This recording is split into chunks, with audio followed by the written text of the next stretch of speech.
Good morning, everyone. Today is Monday, January 20th, and I'm recording this video to introduce you to the ACIT 4065 course. My name is Pavel Zemlyansky. I'm a professor in the English for Academic Purposes program here at Oslo Med, and also one of the project co-leaders for the external grant project that's financing these courses. In this video, I wanted to give you some brief information on some of the important things to pay attention to in the Canvas, which, by the way, you're looking at on the screen right now. This is our Canvas site.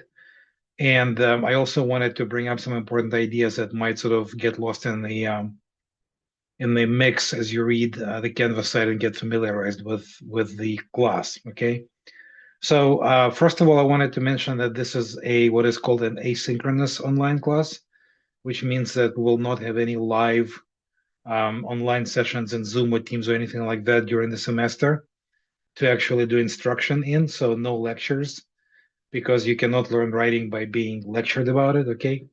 So everything is done asynchronously, which means that you will have deadlines to complete various types of assignments and various readings and various writing assignment and discussion assignments. And you can find it all here on Canvas. So let me just walk you through the Canvas site really fast. So here, if you look at the main navigation menu, of course, is the syllabus, right? Which obviously will be very important for you to read and understand. So I cannot emphasize enough how important it is for you to really get familiar with the syllabus and what it says, because among other things, it answers a lot of the usual questions that people sort of tend to ask about, sort of structure, required text, and all that stuff. So please read the syllabus really closely. Next, you will see the modules link, and this is sort of the structure of the classes. You will see it is organized in several learning modules, right? Which is where you will see all the assignments and this is the content of the class, really, the modules. And so what I want you to do is to access all the assignments through these modules, because they're sequenced here. They're all kind of arranged in a way that makes sense. They will follow one from the other.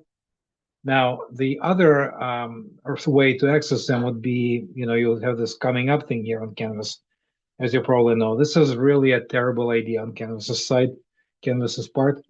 Having this to-do list, which will pop up here, I don't want you accessing the assignments through the to-do list, right? Why? Because you will just get the assignments and you will not have the context for those assignments. If you just click on the to-do list, which will come up here, you will see, okay, well, I need to do this task for, say, Wednesday.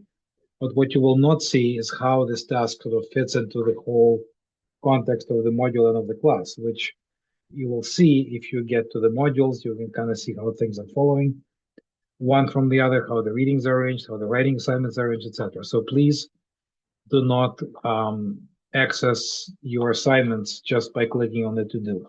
Always go to the modules, okay? And if I need to explain this further, please let me know. I'll be happy to explain again my rationale for this kind of thinking. Then, of course, you have your discussions, your people link, where you can look up your classmates, names and addresses and such. Then you have your files and your grades, and then a couple of other links here, which are less important. Okay. So that's number one. The other thing I wanted to mention is how important it is to stay connected to the classes and stay current with the class and stay with the class and not disappear. One of the really kind of important ways to succeed in these kinds of online classes is just to sort of stay with it and do assignments on time and communicate with people and talk to your classmates and talk to your teacher and not be a stranger. Just about the worst thing you can do for yourself in a class like this is sort of like say, okay, well, I'm just gonna, take a break and then come back in 2 or 3 weeks and catch up. No, that's not gonna work, because obviously you have deadlines that you have to follow, but also you will feel as though you were kind of disconnected from the group. And learning in a group is much better than learning by yourself. And actually, you can't even figure most of the stuff out by yourself without talking to other people. So please don't disappear. Stay connected, stay with us, stay with the class, okay? Very important. And if you click on module 0 here, which is called course orientation, there is a couple of texts here which kind of talk about why it's important to stay connected and be aware of what's going on in the class. outside of what you yourself are doing. Okay, so please, obviously, we'll have to go through this module as we go along, and then there are a couple of small assignments here. Okay. Last thing I want to mention is the structure of the obliques are probably a bit different from what you're used to. So here in the syllabus, I explain what the obliques are going to look like. So I want you to really understand the system here, okay? There are two kinds of obliques. One are sort of what we call the large obliques, and those are the three big written projects, which will be written individually or in teams. And for those, you just have to have it submitted with a sort of a complete level of quality. So like we look at them, the teachers look at them, and we decide whether it's sort of high enough quality for it to be complete or not. This is sort of something you're probably used to from other OSLOMET classes, this kinds of obliques, the big projects. What you may not be used to, and I will explain here, are these what we call smaller obliques. So these are like reading responses, discussion posts, etc., etc. Usually they're assigned about once a week, maybe twice a week in some weeks. And there is a total number of 12 of them, right? And you need to complete with an acceptable level of quality at least 9 or 75% to fulfill this requirement. So this is a requirement, all right? These are not optional. You need to complete at least 9 out of 12 with the acceptable level of quality for you to fulfill that requirement and to be allowed to take the exam at the end of the semester, okay? So again, this is very important for you to understand. If you have any questions about this, please email me or call me on Teams to clarify this as early as you can, all right? Because these things begin really early on. They begin, like I think the first one is the day we start the class. Syllabus quiz is your small oblig number 1, okay?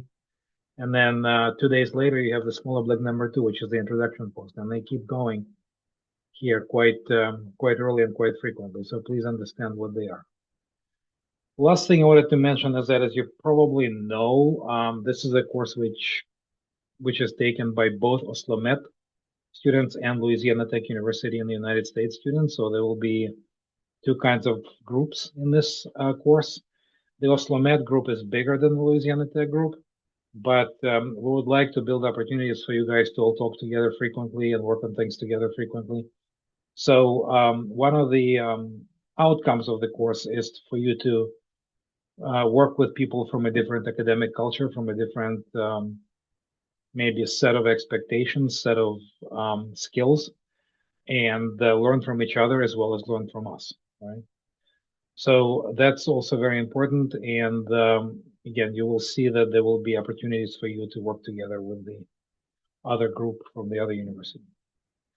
Okay, I will stop here. I think I've talked enough. So please feel free to email me with any questions or post them on the discussion board. There's a Q&A discussion thread in the discussions. That's also an effective way of getting your questions answered. And I look forward to working with you. Thank you very much again, and bye-bye.